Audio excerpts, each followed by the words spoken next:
She almost threw it away. It looked like any other piece of mail, the kind that piles up near the front door and waits. But something made her open it. And in the 60 seconds it took to read what was inside, the retirement she had spent 30 years building started to look completely different. The balance on that statement was $312,487. And she had never opened that account. Her name was Susan Parker, 71 years old, retired, widowed, living in the same Arizona home she and her husband had spent nearly 3 decades paying off. Every mortgage payment a small promise kept. Every year another chapter of a life carefully built. She did not have expensive attorneys on retainer. She did not have a financial team managing her affairs. What she had was a paid-off house, a retirement account she watched carefully, and the kind of quiet confidence that comes from having done everything right for a very long time. The envelope arrived on a quiet Monday morning in September of 2025. She nearly moved past it, another routine piece of financial paperwork, she assumed, until she read the balance. $312,487. At first, she thought the lender had made a mistake, a clerical error, the kind of thing that happens. But then she saw her name, her address, her signature, and a home equity line of credit she had never opened. The house she had spent 30 years paying off had just become collateral for someone else's debt. The first call to the lender's fraud department confirmed her worst fear. The paperwork was clean. Every document had been properly verified, at least according to their system. Her social security number? Correct. Date of birth? Correct. Driver's license information? Correct. Even the signature looked identical to the one she had used for years. The representative reviewing the file paused before speaking. Quote, "Mrs. Parker, whoever submitted this had enough information to pass every verification requirement we have." End quote. She was not looking at a mistake. She was looking at herself, used without her permission by someone she had never met. Within days, the consequences spread beyond that one document. Her credit score dropped sharply. A refinancing application was denied the same week. Her financial advisor flagged suspicious activity linked to her accounts. And then, her daughter discovered something that made it worse. A change request had been submitted on one of Susan's retirement accounts. Now the question was not simply who had opened that loan. The question was, how far had this already gone? And the answer, it turned out, was further than anyone first realized. Most people believe that identity theft means someone using your credit card number. Maybe a fraudulent charge at a gas station 3 states away. Something your bank catches in 24 hours and reverses by Tuesday. That is the identity theft people are prepared for. But there is a second kind. And retirees, particularly retirees who own their homes outright, are sitting in the middle of it without knowing it exists. Because the most valuable thing a criminal can attach to your name is not your credit card. It is your house. At this point in Susan's story, most people assume the fraud happened because she did something careless. Maybe she shared too much information online. Maybe she responded to a suspicious email. Maybe she simply was not careful enough. Here is what actually happened. 8 months before that Monday morning in September, Susan registered for what appeared to be a retirement planning seminar, advertised on a website that looked completely legitimate. Professional speaker bios, social security claiming guides, retirement checklists, estate planning resources, everything appeared genuine. The seminar never existed. And what you are about to hear is going to change how you think about every financial website you have ever visited. The website had been built for one purpose. Not education, not financial planning. Data collection. Specifically, collecting personal information from Americans who were approaching retirement or already living in it. Name, address, date of birth, social security number. Requested as part of a, quote, personalized social security benefit calculation offered as a free service to every registrant. The people who registered were not careless. They were doing exactly what careful retirees do, researching options, seeking information, trying to make smarter decisions. The criminals understood that. They built the site precisely because they knew who would use it and why. When investigators later gained access to the operation's records, they found a spreadsheet.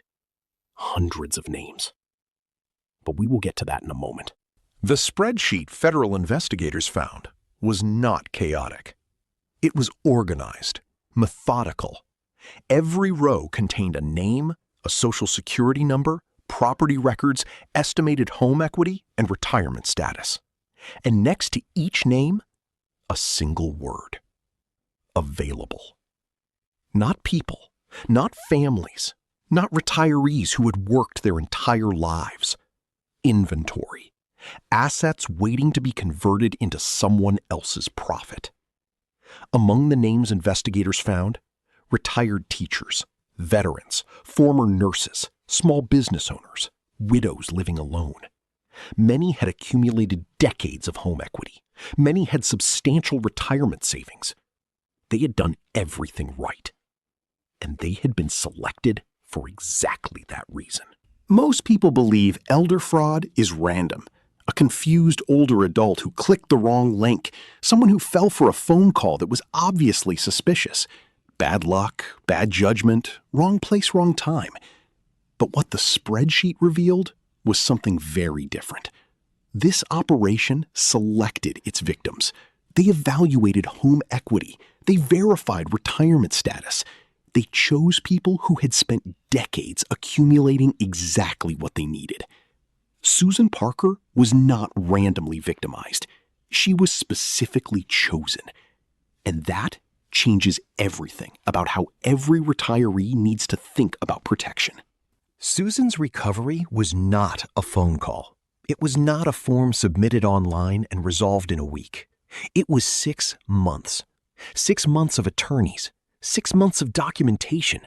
6 months of phone calls to credit bureaus, lenders, the Social Security Administration, and federal investigators.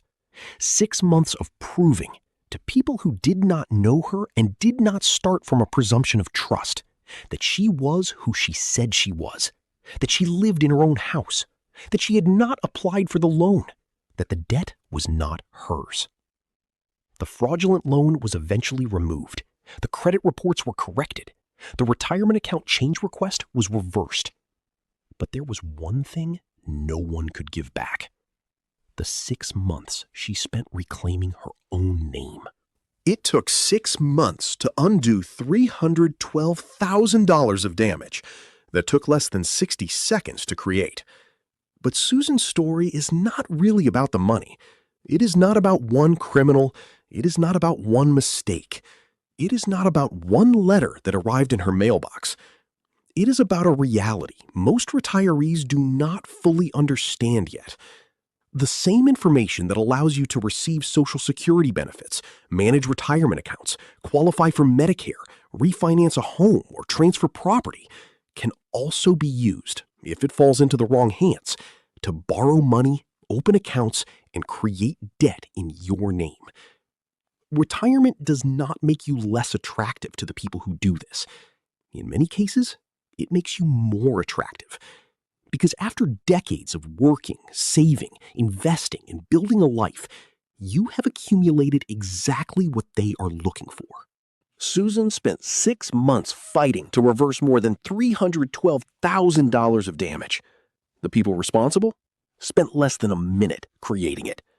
And that imbalance is the lesson at the center of this story. Because what happened to Susan did not begin with a sophisticated cyber attack or a dramatic break-in. It began with access to the right information and the assumption that no one would notice until it was too late. The reality is that modern financial fraud often requires very little time to start and enormous time to repair. And for retirees, the consequences can reach far beyond money, affecting credit, property, financial security, and peace of mind. That is why Susan's experience matters. Not because it was unusual, but because it reveals how quickly years of financial stability can be put at risk when the wrong person gains access to the right information. So what can you do starting today? Step 1. Freeze your credit.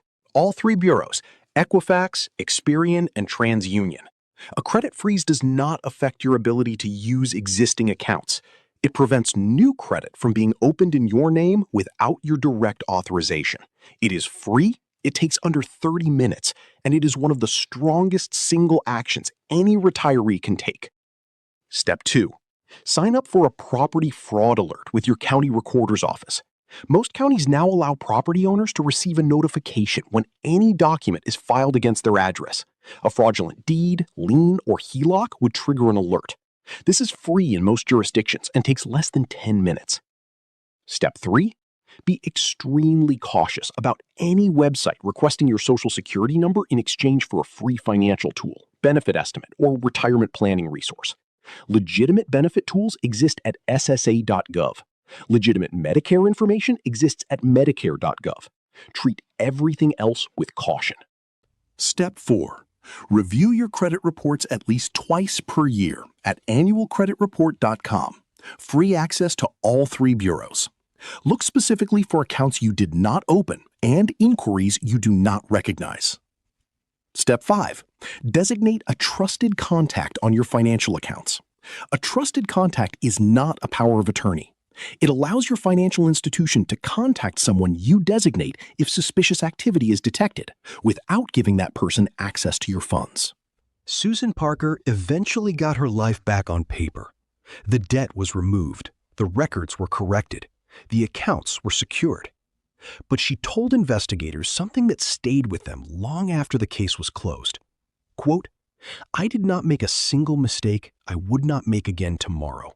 I registered for what looked like a retirement seminar. I was trying to be prepared." End quote. That is the part of elder fraud that never gets discussed enough.